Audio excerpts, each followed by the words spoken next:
You're listening to the Corbett Report. corbettreport.com.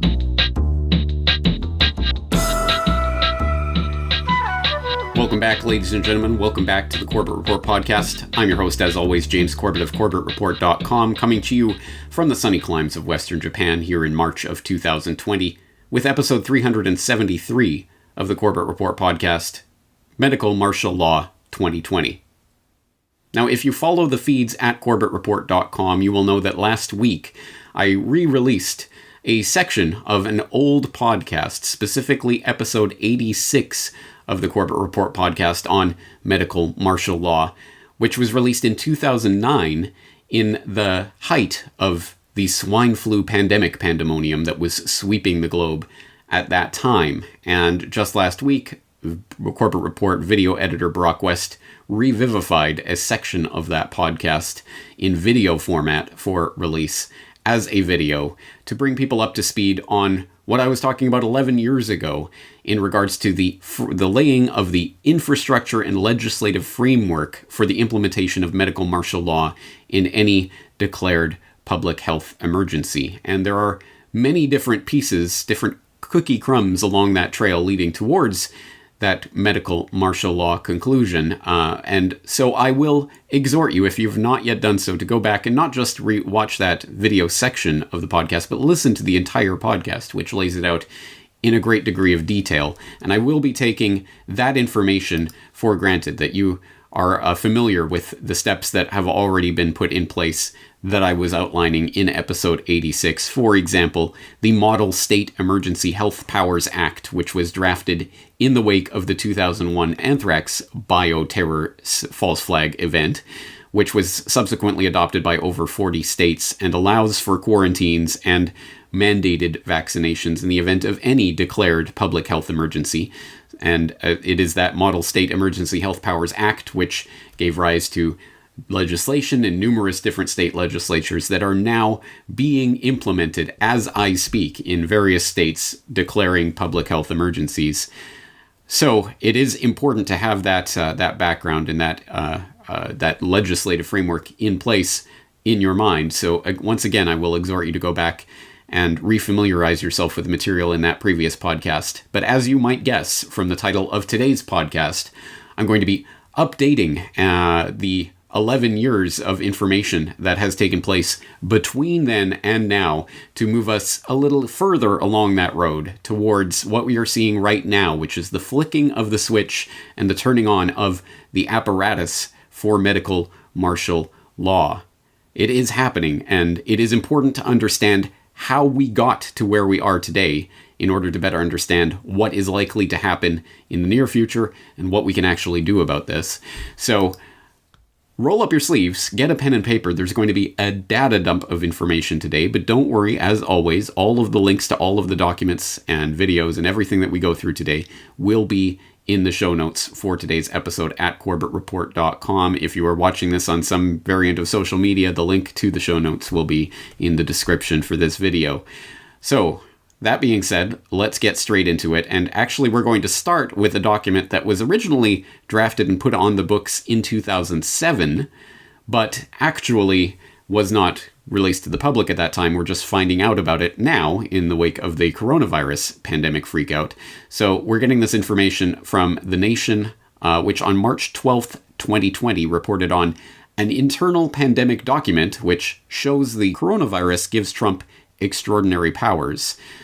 Specifically, they are talking about a document called the Operations Plan for Pandemic Response, which was drafted for the CBP, the Customs and Border Protection Agency, and that document is in this article, the complete document, so you can go and read through it. Full confession, I haven't had time to read through the entire document yet, but I have skimmed through important passages of it. And The Nation frames this story this way. They say, on Wednesday, that was previous Wednesday now, the World Health Organization designated the coronavirus a pandemic, meaning that the disease is now considered to have spread worldwide. But pandemics also confer extraordinary privileges on U.S. authorities. Last night, Trump announced a ban for the next 30 days on travelers flying from Europe to the United States. Well, already things have progressed much further than that, as you know, but this was the information at the time this article was drafted. And an internal CBP pandemic response plan obtained by the nation outlines the Immigration and Border Agency's ability to actively surveil and detain individuals suspected of carrying the illness. Titled Operations Plan for Pandemic Response and marked for official use only, the document was drafted during the avian flu pandemic of 2007. It's a blunt statement of authority describing Customs and Border Patrol overseeing potential tent cities of quarantined detainees at the border and coordinating with unspecified intelligence agencies, both foreign and domestic, as well as the Pentagon. Now, as I say, I will invite you to go and read the document for yourself and read the article from The Nation that frames that document, but it does frame it in a highly partisan way, talking about the evil Trump administration and their war on immigrants, as if this pandemic response plan that is in place, and as they state in this article, is the current on-the-record CBP pandemic response plan that is being used as the guidebook for what is happening right now, as if all of this only applies to immigrants or people from the third world or something. This applies to everyone, including, of course, even American citizens attempting to return to the United States, and does make them subject to the whims of CBP officials, such that coming into contact or exposure with this virus or exhibiting any symptoms of what could be COVID-19 is enough for the CBP to flex its muscle and authority granted through this document to put people in quarantine in tent cities. And if there actually is, or in any future case was, some sort of actually infectious bioweapon or whatever that's spreading through the population, a great way to make sure someone catches it is to lock them in a tent city with a lot of other people who presumably do have it. But that being said, the document is just another glimpse into the types of powers that are on the books and have been laid out for years in the event of what we're seeing today. And it is important to keep this in mind. Again, this we're looking at a lot of documents from the United States context today, but this applies to countries all around the world. And I know my home and native land of Canada is even at the current moment refusing entry even to Canadian citizens who are exhibiting any signs or symptoms of COVID-19. They will not even be allowed to board a plane to come to Canada at this current time. Even Canadian citizens. There are people out, living abroad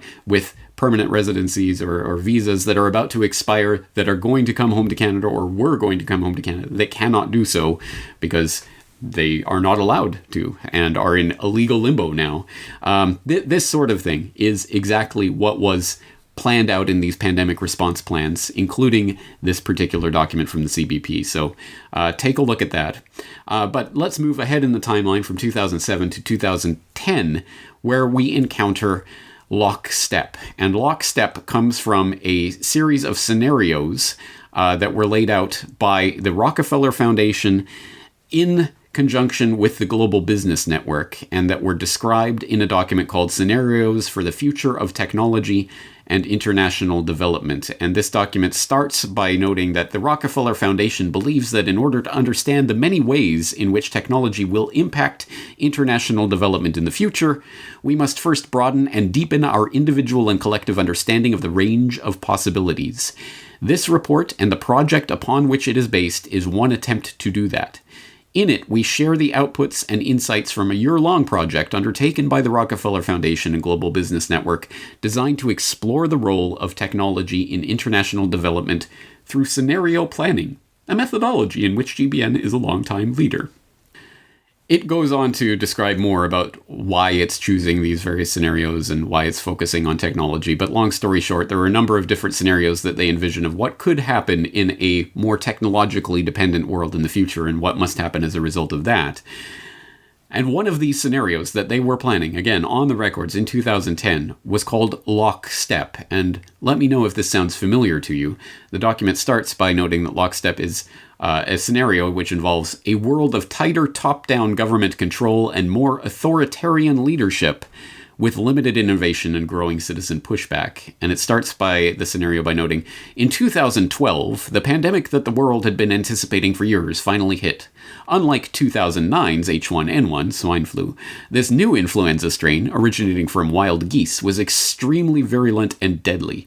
Even the most pandemic-prepared nations were quickly overwhelmed when the virus streaked around the world, infecting nearly 20% of the global population and killing 8 million in just 7 months, the majority of them healthy young adults.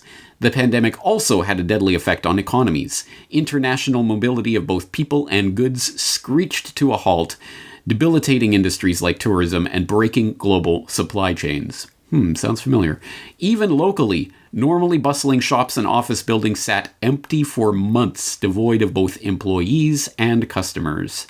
The pandemic blanketed the planet, though disproportionate numbers died in Africa, Southeast Asia, and Central America, where the virus spread like wildfire in the absence of official containment protocols.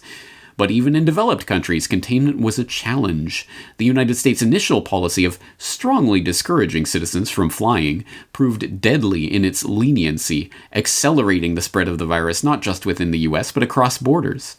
However, a few countries did fare better. China in particular. The Chinese government's quick imposition and enforcement of mandatory quarantine for all citizens, as well as its instant and near hermetic sealing off of all borders, saved millions of lives, stopping the spread of the virus far earlier than in other countries, and enabling a swift post-pandemic recovery. China's government was not the only one that took extreme measures to protect its citizens from risk and exposure. During the pandemic, national leaders around the world flexed their authority and imposed airtight rules and restrictions, from the mandatory wearing of face masks to body temperature checks at the entries to communal spaces like train stations and supermarkets. Even after the pandemic faded, this more authoritarian control and oversight of citizens and their activities stuck, and even intensified. In order to protect themselves from the spread of increasingly global problems, from pandemics and transnational terrorism to environmental crises and rising poverty, leaders around the world took a firmer grip on power. You can continue reading through this scenario and the way it played out in the scenario planner's fevered imagination, but later on, it notes in a sidebar, for example, the role of philanthropy in lockstep, talking about those wonderful philanthropic organizations, like, one would presume, the Bill and Melinda Gates Foundation, which I'm not sure was in operation in 2010. At any rate, probably wasn't as big as big an influence in pandemic response back in 2010. But anyway, that type of organization, which, as you know from previous Corbett Report episodes, is always just a virtuous a bounty of plenty descended from the heavens by these virtuous philanthropists out of complete lack of self-interest, right? No, of course not. But it does go on to talk about how philanthropic organizations will face hard choices in the world of lockstep, and given the strong role of governments, they will require heightened diplomacy skills, and they'll basically have to more closely work with national official development assistance strategies to meet government objectives. But specifically in the part where they talk about technology in lockstep, they talk about some of the things that were implemented in this scenario in order to crack down on the pandemic, including scanners using advanced functional magnetic resonance imaging technology becoming the norm at airports and other public areas to detect abnormal behavior that may indicate antisocial intent, i.e., brain reading, scanning cameras and other technologies to basically read your mind and see if you're a secret terrorist. In the aftermath of pandemic scares, smarter packaging for food and beverages is applied by big companies and producers in business-to-business environment. Oh, yay. New diagnostics are developed to detect communicable diseases.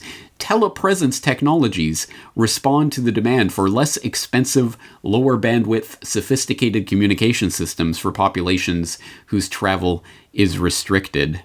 And driven by protectionism and national security concerns, nations create their own independent, regionally defined IT networks, mimicking China's firewalls, so they crack down on the internet.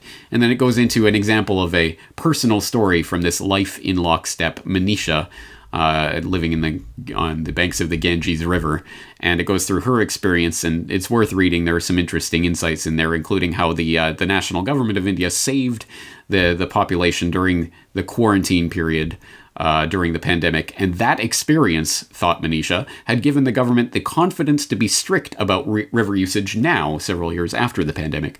How else could they get millions of Indian citizens to completely shift their cultural practices in relationship to a holy site? Well, good question. How else would you do that other than a very traumatic situation as envisioned by the Rockefeller Foundation and Global Business Network in 2010? The Lockstep document, an important piece of this puzzle. I will put, of course, the link in the show notes, so please go and read through that for yourself. Let's move ahead in the timeline to 2013. This being pointed out recently by Dr. Rudolf Hansel in an article titled "The Coronavirus and the New World Order, War is in the Air," in which Dr. Hansel writes, on the 11th of March 2020, the New Rheinische Zeitung drew attention in the article Two Corona Mosaic Stones to a publication by the German government in January 2013, the Information from the German Government Report on Risk Analysis in Civil Protection 2012. That was released on the 3rd of January 2013. In it, frightening similarities with what is currently happening can be seen, in particular by explicitly mentioning the SARS coronavirus, CoV. The scenario presented, in which the spread, course, duration, mortality, etc. are described, goes as far as to make a drastic restriction of fundamental rights necessary.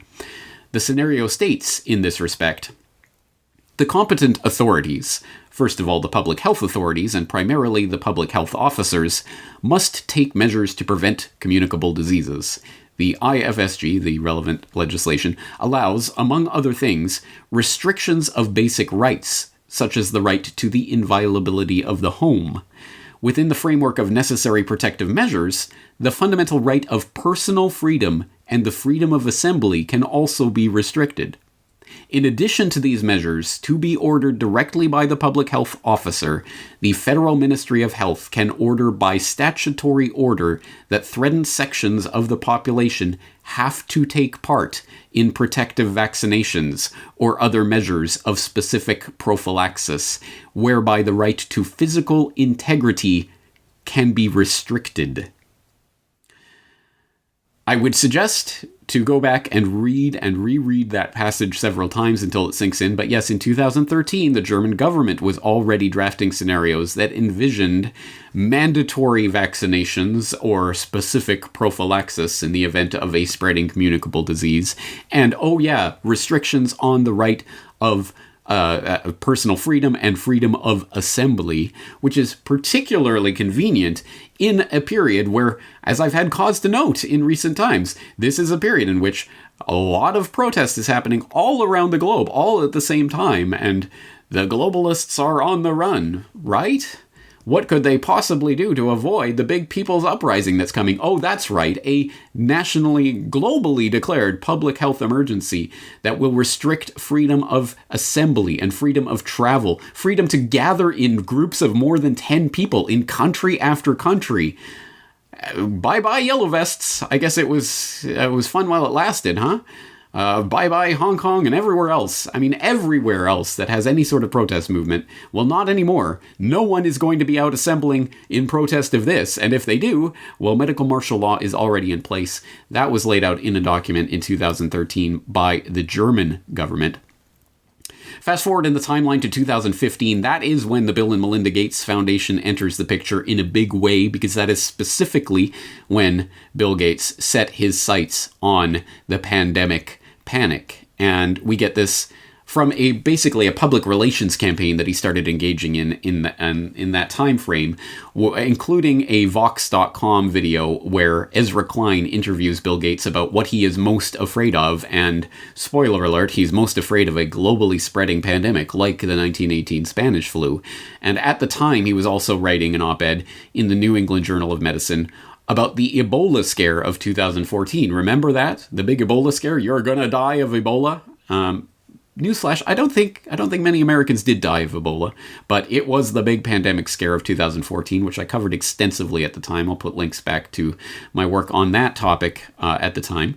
But in the wake of that, in April of 2015, Bill Gates wrote an op-ed, essentially, in the New England Journal of Medicine called "The Next Epidemic: Lessons from Ebola," which was part of this pandemic panic freak-out public relations campaign that he was on at the time. And that article includes a very telling paragraph. "It's instructive to compare our preparations for epidemics with our preparations for another sort of global threat: war. The North Atlantic Treaty Organization, NATO, has a mobile unit that it is ready to deploy quickly. Although the system is not perfect, NATO countries participate in joint exercises in which they work out logistics, such as how fuel and food will be provided, what language they will speak, and what radio frequencies will be used. Few, if any, such measures are in place for response to an epidemic. The world does not fund any organization to manage the broad set of coordinated activities required in an epidemic. The last serious simulation of an epidemic in the United States, the Dark Winter Exercise, took place in 2001, and few countries have met their commitments under the international health regulations which were adopted by the United Nations after the 2002-2003 outbreak of the Severe Acute Respiratory Syndrome, SARS, and were intended to improve the world's ability to prevent and contain outbreaks." So many important nuggets just in that paragraph alone, one of which is the Dark Winter Exercise, which, as Bill Gates notes, took place in 2001. And if you are unfamiliar with the Dark Winter Exercise, boy, it is time to get up to speed on that. I have talked about it in the past, but like a lot of this work, many, many years in the past, so you may not have seen it. But that was a simulation of an anthrax bioterror scare in the United States, shortly before 9/11 and the anthrax attacks of October 2001, almost as if they were live simulating something that they were about to do. Almost. What an amazing coincidence.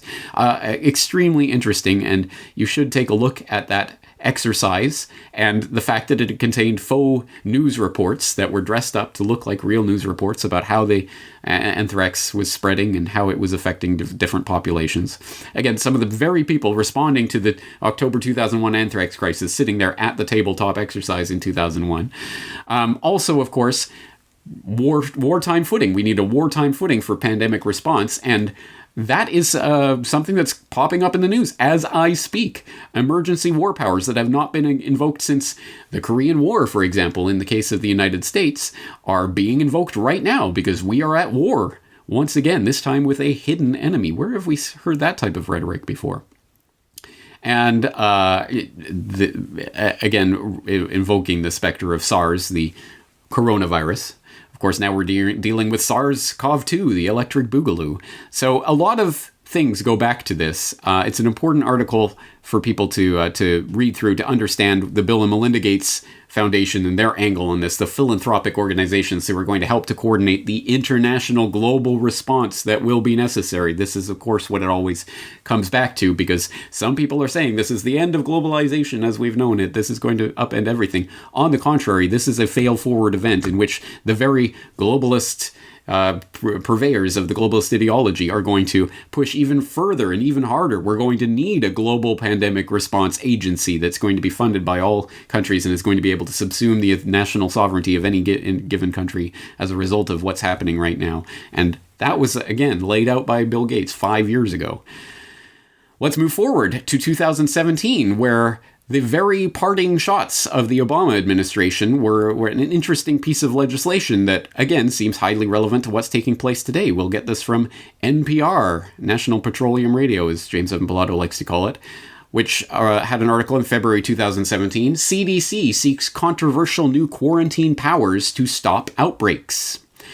Federal health officials may be about to get greatly enhanced powers to quarantine people as part of an ongoing effort to stop outbreaks of dangerous contagious diseases. The new powers are outlined in a set of regulations the Center of Disease Control and Prevention published late last month to update the agency's quarantine authority for the first time since the 1940s. The outlined changes are being welcomed by many health lawyers, bioethicists, and public health specialists as providing important tools for protecting the public. But the CDC's increased authority is also raising fears that the rules could be misused in ways that violate civil liberties. The update was finalized at the end of the Obama administration and was scheduled to go into effect February 21st, but the Trump administration is reviewing the changes as part of its review of new regulations, so the soonest the changes could go into effect has been pushed to the end of March. Spoiler alert, yes, the changes went into effect, and there's obviously more ongoing right now with regards to the rules that are being written on the fly for pandemic response to the latest coronavirus freakout, but this was what was set into this books in 2017. Again, please go to the article to read more about the potential for violations of civil liberties. Oh, you don't say. Well, you do say, but of course, all of that is just preparatory, because all of that took place in the previous paradigm. Since 9/11, we have been living under the War of Terror paradigm, which has defined the economic, geopolitical, and domestic political reality that we have been living in one way or another. And that was palpable, absolutely inescapable for the first decade after 9/11, where, as was famously parodied in a number of places, Family Guy and elsewhere, simply saying 9/11 in a political speech was enough to get a round of applause. Terrorist, terrorist, 9/11, terrorist. That was the paradigm we were living under. Obviously, that has frayed in recent years. It doesn't quite have the same magical power to spellbind the public as it did just a few years ago. And that paradigm is now being replaced. We are now in a new paradigm. And that paradigm did not start in March of 2020 with this current implementation of the coronavirus freakout. No, it started before the coronavirus itself started transmitting amongst the human population, at least officially, to the extent that we actually know anything about the real origins of what's happening right now. No. This started back in October of 2019, specifically October 18th, 2019. And that new paradigm was announced in New York City by the Center for Health Security in Event 201. It began in healthy-looking pigs, months, perhaps years ago. A new coronavirus spread silently within herds. Gradually, farmers started getting sick. Infected people got a respiratory illness with symptoms ranging from mild flu-like signs to severe pneumonia. The sickest required intensive care. Many died. The mission of the Pandemic Emergency Board is to provide recommendations to deal with the major global challenges arising in response to an unfolding pandemic. The board is comprised of highly experienced leaders from business, public health, and civil society. We're at the start of what's looking like it will be a severe pandemic. And there are problems emerging that can only be solved by global business and governments working together.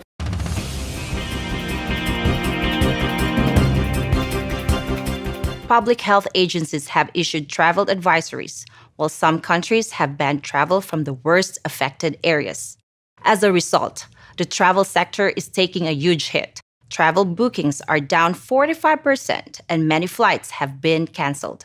Governments need to be willing to do things that are out of their historical perspective, or for the most part, it's really a war footing that we need to be on. We shouldn't underestimate the power of entrepreneurship. We need to escalate that, whether it's through the government's helping with tax breaks or subsidies of that nature to increase manufacturing of those types of products. It can happen quickly. A Marshall-type plan, don't mean to say that exactly, but a Marshall plan that can go into effect can stimulate change very quickly. Now, as I'm sure you know, if you do follow alternative media, much has been said already about Event 201 and what was taking place there. If you're completely new to it all, I will put links into the video and to the website and to the press release and other materials that will give you a better sense of what Event 201 was and what it was attempting to do, at least officially speaking. And I will also provide links to the propaganda report, the propreport.com, which has done a special report about the Event 201 agenda, highlighting the recommendations, the call to action that was issued as a result of this tabletop exercise that was held in New York in October of 2019, involving some of the very players who are now in the front lines of this fight against the coronavirus pandemic that they themselves were simulating, exactly like Dark Winter. And that includes the heads of the US CDC and the Chinese CDC and others. The full list of participants will be linked in the show notes. But specifically in this call to action, they talk about the various things that the World Economic Forum, the Johns Hopkins Center for Health Security, and Bill and Melinda Gates Foundation jointly propose as a result of their findings playing out this coronavirus pandemic scenario in October. Number one, governments, international organizations, and businesses should plan now for how essential corporate capabilities will be utilized during a large-scale pandemic. 2, industry, national governments, and international organizations should work together to enhance internationally held stockpiles of medical countermeasures to enable rapid and equitable distribution during a severe pandemic. 3, countries, international organizations, and global transportation companies should work together to maintain travel and trade during severe pandemics. Travel and trade are essential to the global economy as well as to national and even local economies, and they should be maintained even in the face of a pandemic. 4, government should provide more resources and support for the development and surge manufacturing of vaccines, therapeutics, and diagnostics that will be needed during a severe pandemic. 5, global business should recognize the economic burden of pandemics and fight for stronger preparedness. 6, international organizations should prioritize reducing economic impacts of epidemics and pandemics. And 7, governments and the private sector should assign a greater priority to developing methods to combat mis- and disinformation prior to the next pandemic response. Please do go read through that full list. It's such reasonable things that, in light of what has happened since October 2019, it's absolutely amazing that they were able to foresee what was coming. And look, they had this perfectly amazing list of responses already waiting for something like this to come along so that they could shake their paper in the face of these world leaders and say, look, we told you so. Now we have the plan for exactly what you should do about this, including, as point number 7 in that call to action makes very explicit, the crackdown on what is deemed to be mis- and disinformation by the authoritative sources in the fact-checking world, no doubt, about the pandemic outbreak. And what are we seeing right now? As I just went over with James Evan Pilato in New World Next Week, all of the big tech companies are now actively coordinating and collaborating with the US government in order to crack down on coronavirus misinformation, which, oh, by the way, as a bug, Facebook just accidentally basically censored and blocked and removed every single article and post on coronavirus recently. But that was just a bug, folks. Don't worry, they're ironing out the wrinkles in that system, and it will all be better soon once they have the right censorship things dialed in properly. And of course, the WHO director did come out and say that what we're dealing with is not just a pandemic, it's an infodemic. So this has already been seeded into the popular imagination, and it was already sitting there waiting to be enacted by the Event 201 crew, who are the very ones coordinating the response to the real life version of what they simulated. And just as a little extra nugget, because you cannot make this stuff up, one of the toys that they gave away at Event 201 to the people attending that event were plushies, coronavirus microbe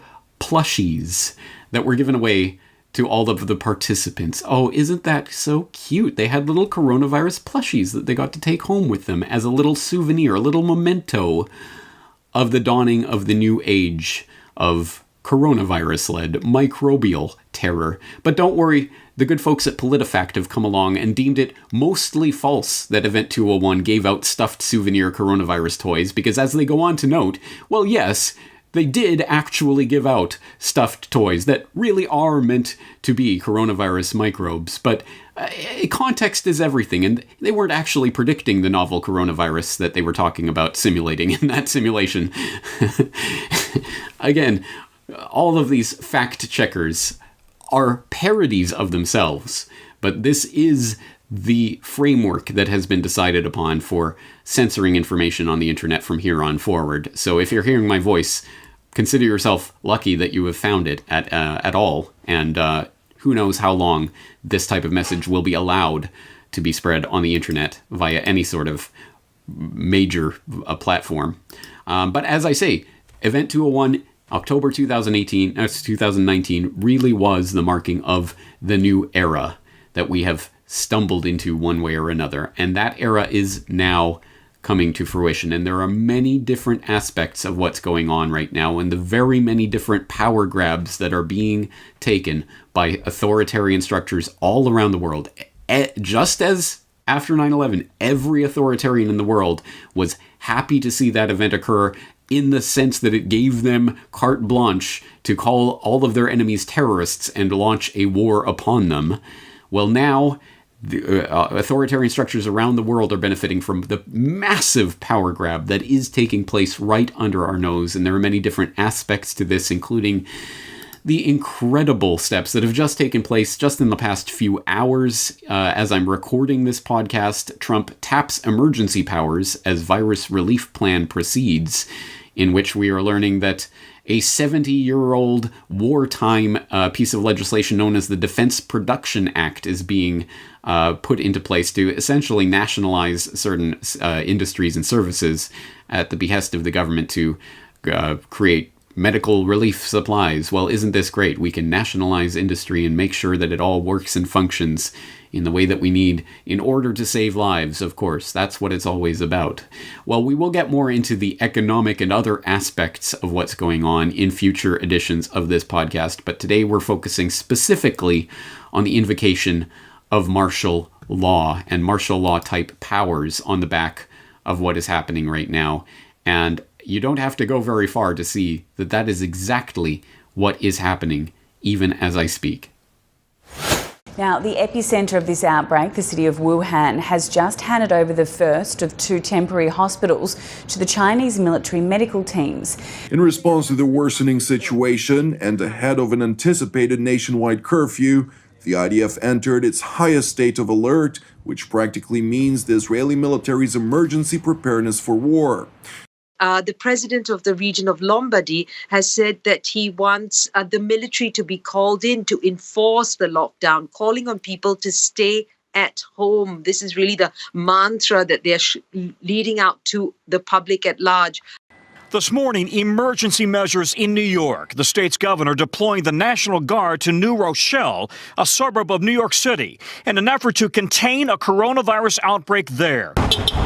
Residents within a 1-mile radius required to stay within the area for a 2-week period. It is a dramatic action, but it is the largest cluster in the country, and this is literally a matter of life and death. Anybody can look at a map, and basically New Rochelle is a point where if you have the military, you can deploy them within 15 miles of each choke point. And then the city and Long Island are both landlocked. I am faced with the podcaster's dilemma of sitting here in March 2020 in the midst of an ongoing and unfolding story, the end of which I obviously do not know and cannot present to you. I can only present to you the slices of information that I have at my disposal as I'm recording this, which will undoubtedly already be out of date by the time you're listening to this, even if you listen to it as soon as I release it, let alone days, weeks, months, or years after the fact. So I can only give you a slice of the information that is at hand right now, but I can tell you that martial law and the specter of martial law is very much in the air in the United States and elsewhere, reflected in any number of stories that are trending on the news pages right now, the mainstream news pages, about what is martial law and is martial law coming to America. For example, we can get this from Fox Business. What is martial law? Increase in COVID-19 related rules, curfews has led to circulation of rumors surrounding martial law, and it helpfully defines martial law as a term that describes the government order of replacing civil rule with the military in a time of war or emergency. And in the US, it notes the president must order for the establishment of martial law, which would in turn transfer power into the hands of the army. But the change in power must only last through the duration of the emergency, according to Cornell Law School's Legal Information Institute. Well, actually, for people who have been paying attention over the past 18 years, the national emergency that was declared on 9/11 has been renewed every single year by every single president since then. So there is a state of emergency, which some researchers, like Peter Dale Scott, who knows what he's talking about, has said essentially the Constitution has been null and void since that point. There has been a martial law scenario in place in the United States that has been operating. But that sounds like conspiracy theory. If that was the case, surely we would know about it, wouldn't we? Oh, would we? So exactly what has and has not the president declared? What exactly is his authority in a situation of emergency anyway? Actually, that's classified. And don't look to conspiracy theorist James Corbett for that take. Look to CNN, where Zachary Wolf just reported in the last 24 hours, what's the full extent of Trump's disaster authority? That's classified, security expert says. And this article cites Elizabeth Goitin, the co-director of the Liberty and National Security Program at the Brennan Center for Justice at New York University, who notes that there is no single law giving the federal government authority to lock down the entire country, but there are secret documents that have never been publicly released, giving the president emergency powers. So the emergence into the public consciousness of the fact that there are secret orders that Americans are going to be subject to, and presumably already are, although we don't really know, because again, you're not allowed to know even what powers exist, let alone whether or not they've been enacted. So take the public declaration of this is martial law for what it's worth, which is not very much, because there does not need to be such a public declaration when all of these secret classified powers are already at work behind the scenes. Here's something that we can see on the surface is, for example, militarytimes.com reporting on here's the latest National Guard mobilizations by state, talking about how governments across 23 states have mobilized components of the Army and Air National Guard to assist in their state's response to the COVID-19 pandemic, including drawing up over 2,000 guardsmen to active duty status. But for a more in-depth look at what is coming, we can look to articles like this one, Coronavirus versus Constitution, What Can Government Stop You From Doing in a Pandemic? And although this is obviously from the Sacramento Bee, it is not a thoroughgoing exploration of the years of considered legislative framework and pandemic response plans and drills and secret documents that we've been going through today, let alone in episode 86 of this podcast, but it does give you some sense of what's going on right now. It says public closures, a ban on gatherings, quarantine notices, and orders for isolation have become increasingly common as the coronavirus continues to spread across the United States. Officials in Washington State and San Francisco are limiting the number of people allowed to attend public gatherings. Again, this is already outdated information. The governor of California joined them on Thursday, urging the cancellation of all events with more than 250 people in attendance. Oh, what a difference a week makes. But if it seems these actions are infringing on individual freedoms guaranteed by the U.S. Constitution, think again. And it says, you don't have a right to assemble against the backdrop of known public health risk, James G. Hodge told McClatchy News. Oh, okay. Oh, I see. Oh, there's a public health risk that's been declared by authorities. All right, all bets off the table. Everything scrapped. That's what this country was founded on. That's what we fought and died for, was some president come along and declare an emergency, and everything is off the table. And please note that whatever takes place in the coming weeks, this is the precedent that will be used in the future. And even if you agree 100% with what is happening right now, that there is a real known public health risk that is threatening people and threatening lives, so it is absolutely necessary for the government to invoke these powers and take all your privileges and rights away, well, that will happen again and again and again. And just imagine if some duplicitous leader somehow or other got in some position of authority and used this pandemic panic button or any other button in the emergency button room to invoke these powers for their own political gain or purposes. Could that ever happen? Oh, not in the United States. More pieces of this puzzle that we can put together at this point. For example, Politico last week reporting on how America's national security machine stares down a viral threat, noting how the National Security Council is coordinating the White House's response to this pandemic, has been in charge of it since mid-January. They are coordinating with the intelligence agencies and presumably with the military as well on emergency plans for what is coming. And we also get this glimpse just in the last couple of days from SeattleTimes.com in an article that was, again, immediately scrubbed by Facebook as part of their bug, which is having a little problem censoring the right misinformation in this coronavirus infodemic. But this article, U.S. government tech industry discussing ways to harness location data to combat coronavirus.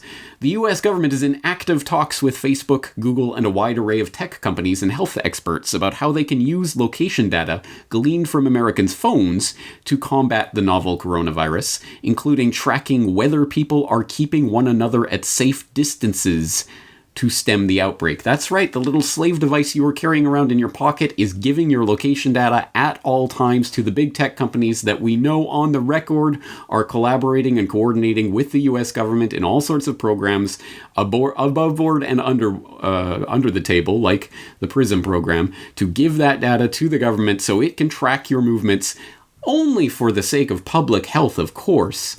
Only because there's a pandemic spreading, so we need to know exactly where you've been, who you're talking to, how far apart you are keeping from those people, whether you're complying with isolation orders, and all of that can be done electronically, technologically, by the thing that you yourself are carrying around with you at all times of your own free will.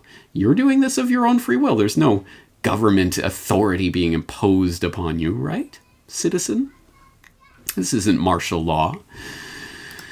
And of course, again, this is not just the United States. It is happening this way all throughout the world. Israel joins totalitarian states using coronavirus to spy on citizens, reports the American Conservative, which has an interesting take on this, noting that Israel's internal security service, the Shin Bet, will be allowed to use personal cell phone data and information, such as which cell tower a device pings to retroactively track the movements of carriers of the coronavirus in order to see with whom they interacted in the days and weeks before they were tested, in order to place those people in quarantine. So, again, look at the power that is now being taken completely for granted. Simply having been in the vicinity, or having one of your devices been in the vicinity of a device of someone who has then been declared by a faulty test that we know is not worth the paper that it's written on, to have been a carrier of this virus, you can then be quarantined. And you cannot assemble in groups of more than 10 people, and you cannot... All of these things that would be necessary for any type of resistance to any sort of governmental measure are now systematically being scrapped and stripped from the public, not to widespread approbation, but to cheers from the public. Yay! Let's get those damn quarantine evaders. He was called a terrorist, so he must be a bad guy. He was called a quarantine evader, so he must be a bad guy. If anyone fails to see how this power could possibly be abused, it blows my mind that the leaders of the valiant resistance, the Democrats, who absolutely despise Trump, everything he stands for, wants to give him the power to declare anyone he wants a potential carrier of coronavirus and thus subject to indefinite detention at the hands of the military if need be. Absolutely crazy, and it's playing out in Israel as well. But of course, the American Conservative frames this as Israel joining Iran and China in focusing on the powerful intelligence gathering tools that the state uses on its own citizens. But it's interesting, this report from Barbara Boland, written shortly before she saw the report from the Seattle Times admitting the US government is doing the exact same thing as well. So it's not just Iran and China and Israel, it's every country in the world that can do so, presumably, is looking into this right now. More pieces along the trail, for example, in Britain. We get from news.sky.com, coronavirus, thousands of armed forces staff could be put on standby over COVID-19 spread. More than 10,000 British soldiers, sailors, and airmen could be put on standby in the coming weeks as the coronavirus crisis worsens. Officials have been drawing up plans for weeks and are now ready to submit proposals to the Prime Minister. The plans, codenamed Operation Broadshare, according to Army sources, were originally due a few weeks ago, but have been delayed so they can be altered to reflect the rapid spread of the virus. So yes, the military is being prepared for its role in helping out with this disaster response. And here comes Canada as well, my home and native land, which it has been trending in the news recently about the Emergencies Act, previously known as the War Measures Act, which received royal assent in 1988 and was created to provide a legal framework for power to be temporarily consolidated with the Prime Minister and Cabinet to issue executive orders during national emergencies like COVID-19. And it has only ever been invoked 3 times in Canada during the First and Second World Wars, as well as during the October crisis of 1970, when members of the Front de Libération du Québec abducted then provincial Deputy Premier Pierre Laporte and British diplomat James Cross. And of course, there's always that infamous clip of Pierre Elliott Trudeau, the presumed father of the current Canadian Prime Minister, saying, "How far will you take this? Oh, just watch me," invoking the Emergencies Act and martial law in Canada in 1970. Well, now we have the Sun invoking that specter here in 2020 to combat a very different threat, but one that nonetheless is threatening to shake the foundations of our entire planet, etc. This report coming from Global News, Coronavirus, how the Emergencies Act could help Canada's struggling economy. But it's not just the Emergencies Act. As previous Corbett Report guest, Dan Dix at pressfortruth.ca has pointed out, there's another act that may come into play in this crisis, the Quarantine Act. At any cost? How far would you go with that? How far would you extend that? Just watch me. At reducing civil liberties? To that extent? To what extent? Well, if you extend this and you say, okay, you're going to do anything to protect them, this include wiretapping, reducing other civil liberties in some ways? Yes, I think the society must take every means at its disposal to defend itself against the emergence of a parallel power which defies the elected power in this country. And I think that goes to any distance. So long as there is a power in here which is challenging the elected representative of the people, I think that power must be stopped. And I think it's only, I repeat, weak-kneed, bleeding hearts who are afraid to take these measures. Weak-kneed, bleeding hearts who are afraid to take these measures. That, ladies and gentlemen, is Pierre Elliott Trudeau, the father of Justin Trudeau, who back in the 70s had just enacted the War Measures Act, which is now known as the Emergencies Act. Here it is, folks, and right now, today, it just so happens to be trending on Twitter. We see Emergency Measures Act and Emergencies Act now trending on Twitter because just today, Trudeau announced they may now have new emergency measures under consideration. So this has a lot of people talking about what he potentially means when it comes to enacting this act, which is why it's trending on Twitter. But today I want to bring to your attention another act that I think is of the utmost importance that's largely going under the radar and completely missed by everyone. This is what should be trending here instead of Emergencies Act is this one, ladies and gentlemen, the Quarantine Act, which achieved royal descent back in 2005 following the SARS outbreak. And this is the one that would give the Canadian government the ability to enact all-out martial law and to completely obliterate the rights of Canadian citizens. So in this video, we're going to be taking a close look at just what kind of things the Quarantine Act is going to give the Canadian government the ability to do to you and me under this COVID-19 pandemic. The link to that video, of course, will be in the show notes so you can get the full report from Dan Dix about the Quarantine Act and how that may be used and invoked in this situation in Canada. But I hope what I've put out on the table so far has at least set the table so that we do understand this is happening all around the world right now. Military responses of various sorts, the type of martial law response is being readied in country after country after country. And it will look different in different countries and it will be implemented differently in different countries, but it is on the table and it is being readied now. And it is important to understand that what is about to happen is essentially a PR campaign for martial law. It is the softening of the public to the idea of martial law, because the most likely scenario for the unfolding of this martial law crackdown will not be army officers with guns pointed in your faces shooting people's heads off in plain sight. It will be the friendly, cuddly, wonderful army coming along and making sure that distributing food or whatever it is in crisis situations, and yes, helping to enforce quarantines and what have you. That is the propaganda coup for the martial law planners that could be about to take place. And that actually is the nightmare scenario, because people who have been warning about the dangers of martial law and martial law scenarios, who have been called crazy conspiracy theorists for thinking that governments would ever bring in the military to involve in day-to-day policing. Well, now, of course we need the military here, and of course it's going to be sunshine and rainbows when it happens.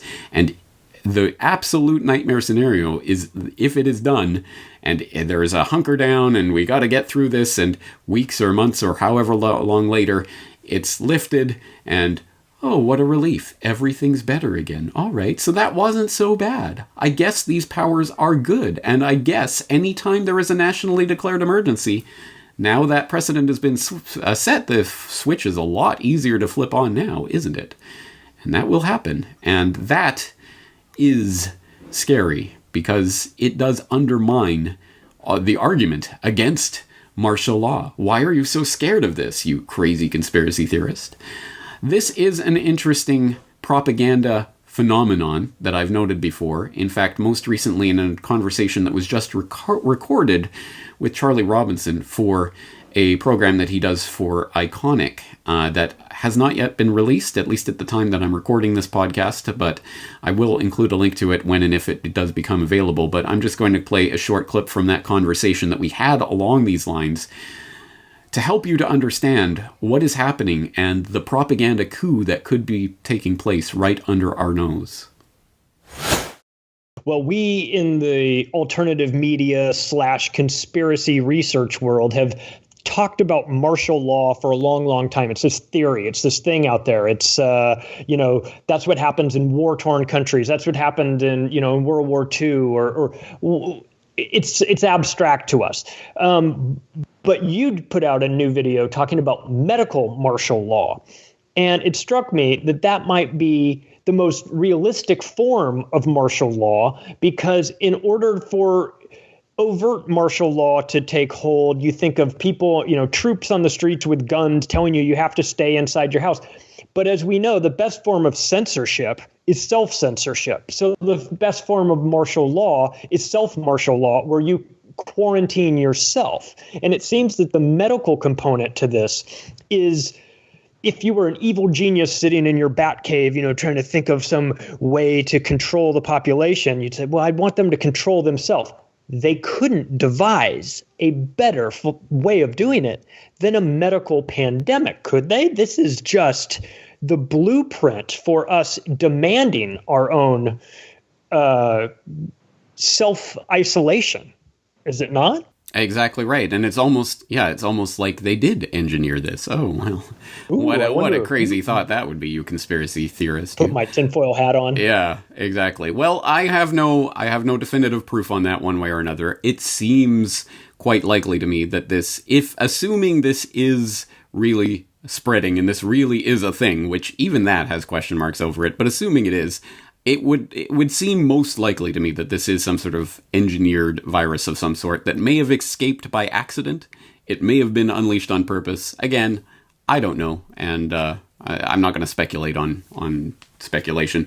But certainly, it is almost like this is a dream scenario for any would-be authoritarian that wants to flex the martial law muscle, because exactly as you said, this is kind of the nightmare scenario for people who are still concerned about what has still remained of civil liberties in our age. Even saying that seems almost, what are you talking about? That was so pre-9/11. Well, this is the new 9/11, and they're going to take even more away from what the liberties that people have enjoyed hitherto. And precisely because it is coming on the back of this concern that is being, as I say, psychologically driven into the public to make them demand, to clamor for their own enslavement, to a certain extent. And this is a phenomenon that I've noted before on the podcast. In fact, you say this is a new video that I've released about medical martial law. It is a new video, but it is actually the audio of a podcast that I did 11 years ago during the swine flu hype of 2009. Remember that? Yeah, I do. Oh,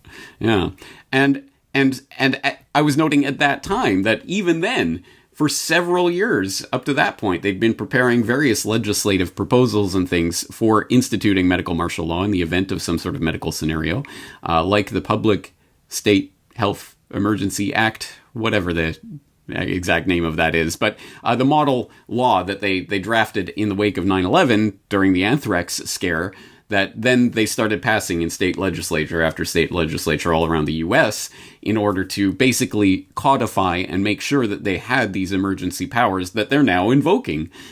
These things can take decades. Sometimes it'll be the infrastructure, the legislative framework will be laid decades in advance. And suddenly, once that switch is flipped, once the lever is pulled, suddenly people are like, oh, I didn't know this even existed. Yeah, it's been there for decades, and some people have been warning you about it. In fact, I note with some bemusement that I think the second or third most popular video that I have ever done on my YouTube channel, over 2 million views, I believe, was about martial law. It was about the U.S. Army prepares to invade U.S., which is a video that I did back in 2008, before the 2008 selection cycle played out. And it was talking about the moves that had been made through decades, really. Reagan, Clinton, Bush 1, Bush 2. All of these regimes had implemented various variations on setting the framework for martial law, preparing for martial law, doing martial law exercises, training American troops to go in. And I did that video, and I found it amazing that video really did go viral very early on. I had maybe 1,000 YouTube subscribers at that point, but then I was getting hundreds of thousands of views on this video, precisely because a lot of Democrats and people on the left side thought that I was saying, oh, Bush is going to do martial law to try to lock it down so that he'll continue on in the presidency. No, I was specifically pointing out, no, it was Clinton and Bush and left and right. They both do this because it is authoritarians want this structure in place. And as you say, medical martial law is the most insidious way to do it because it will have popular support. This is a point that I've tried to make before, and I think people were incredulous about. When martial law arrives, most people will be cheering. They will not be jeering. And precisely because we are now being conditioned with the stories of this man was diagnosed and then he went out and went shopping. And so they had to lock him in his home. And everyone's like, yeah, lock that bastard up. We are being trained right now with stories like that you better believe there is an agenda to reporting on things like that, and in that way to get people on board with the idea of medical martial law. And my nightmare scenario that I almost even hate to put out into the world, because I don't like to put these ideas out there, although I know that the would-be social planners already have them in mind, is that what we are looking at, could be the absolute ideal, perfect way to implant the martial law idea in the public's mind. Because imagine this scenario. The viral freakout right now, from what we know, is 100% overblown. Yes, there is sure, if you're an octogenarian with a lung condition, definitely, you want to stay safe and all of that. I'm not trying to downplay that. And some people will get sick, some people will die, but this is not the Black Death. This is not the end of the world, at least from what we've seen so far, unless there's some sort of, second wave to this that's been bioengineered, whatever. I don't know about that. But from what we've seen so far, this is obviously overblown. So imagine this. Imagine we go into martial law lockdown scenario, National Guard out. We have these stories about these brave martial law, National Guard soldiers making sure people stay in their homes, and they deliver the food and whatever, there was this emergency over here, but they took care of it. And then after a few weeks of this, whatever it is, enough obviously to get people conditioned to it, the veil is lifted, martial law is over, we've ridden out the storm, the worst is over. Suddenly the reporting goes from, this is Black Death, you're all gonna die, to, okay, it's still here, but it's now under control and we've got it taken care of. Imagine that scenario plays out. And everyone who now tries to say martial law and, they're coming, troops will be on the streets, will be looked at as, oh, you silly conspiracy theorists, there was martial law and it was fine. Imagine that scenario playing out, because that will be the ultimate, 100%, the greatest propaganda coup for the authoritarians there ever could be. Yeah, martial law happened and it was okay. It wasn't, we had to hunker down, but we all stuck through it and it was all right. And in the end, they went away and everything's better again. So they have these martial law powers on the books. It's happened before. The precedent is set. It's there forever. Their power that they can take at any time. As soon as they drum up fear into the public, people will dutifully lock themselves in. It's a propaganda coup that could be taking place right now, and I fear to see that, because, again, our ability to get people concerned about the very real loss of fundamental liberties that is taking place right now will be vastly undermined. They'll cut the legs out of all of us conspiracy realists who have been warning about this for years, and will want to warn people about how this power could be abused. Again, it's a horrific situation because it works so well for the propagandists and the authoritarians. The very first step in solving any problem is to admit that there is a problem. And usually you wouldn't think that that's very difficult to do, but it is nonetheless a fact that in any time of great crisis or adversity, a trick that your own brain will pull on you in order to give you a false sense of security is to normalize the situation. There's no crisis, there's no emergency, everything will go back to normal in a few weeks and we'll continue on with our lives as they were before. Do not normalize what is happening here. This is not normal. Medical martial law, troops on the street, internal passports and checkpoints, orders to shelter in place, permission to leave your home, enforced quarantines and isolation, business closures, nationalization of industry, collapses of economies. This is not normal. This is a crisis, and we have to recognize it as such. The calm, rational, measured response to finding out that your house is on fire is not to sit there and pontificate and wonder what things will be like for a few hours from now. No, it is to get out of the house and to start pouring water on that fire. You have to do something, but the very, very first step is to realize that there is a problem. So do not normalize, do not give in to the temptation to normalize the absolute craziness that is happening right now. Realize that this is the perfectly logical end result of decades of carefully laid infrastructure for the implementation of a medical martial law situation. And what is happening right now are powers being accrued by authoritarians that will never be relinquished.